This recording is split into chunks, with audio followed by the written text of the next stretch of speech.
बिस्मिल्लाहिर्रहमानिर्रहीम। अस्सलाम वालेकुम। तमाम दोस्तों नूं रैक्स किचन खुश आमदीद। जिन्हां दोस्तों ने मेरे चैनल नूं सबसक्राइब नहीं किया तो वो सबसक्राइब कर लैन, नाले नाल घंटी वाले बटन नूं भी दबा दें ताकि सब तो पहलों तुहाडे कोल मेरी आने वाली वीडियो की इतला हो जाए। अज असीं बनावांगे दही भल्ले।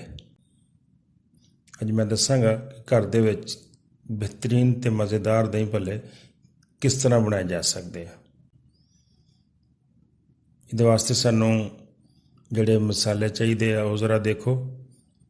पहले अद्धी चम्मच नमक दी, अद्धी चम्मच जीरा पाउडर, अद्धी चम्मच चाट मसाला ते अद्धी चम्मच काली मिर्च दी। इस तो बाद एक प्याज बारीक कट लेना लंबा लंबा तो उन्होंने पानी नाल अच्छी तरह धो लेना है। दरम्याने साइज़ के 2 टमाटर बारीक बारीक कट लो तो तकरीबन 250 ग्राम आलू ले लो तो उन्होंने बारीक कट के ते बॉयल कर लो। उस तो बाद 200 ग्राम दही भल्लियाँ उन्होंने भी दही भल्ले बनाने तो तकरीबन 2-2.5 घंटे पहले पानी च भे देना है। जो अच्छी तरह नरम हो जाए तो उदों इन्होंने इस्तेमाल करना है। दही तकरीबन मैं 700 ग्राम लै रहा। दही नूं तुसीं बारीक कपड़े विच अच्छी तरह छान लेना है ताकि उहदियां फुटियां बिल्कुल खत्म हो जाए। सब तो पहले असीं ये चारे मसाले जिहड़े आ दही च पा के ते उहनूं आहिस्ता आहिस्ता हिला लेना।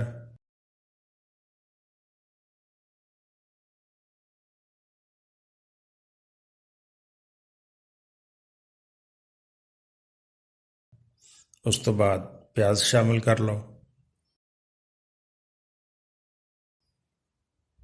बॉयल किए हुए आलू शामिल करो, दही भल्लियाँ जिहड़ियां असीं पानी च भे के रखियां सी वो शामिल कर लो ते बारीक कटे हुए टमाटर भी शामिल कर दिओ।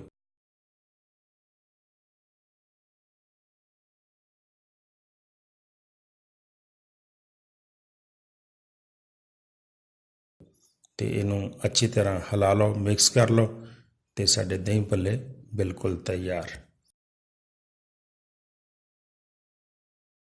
इन्होंने फ्रिज च रख के ठंडे करो तो ठंडे करके मज़े मज़े ना खाओ दही भल्ले।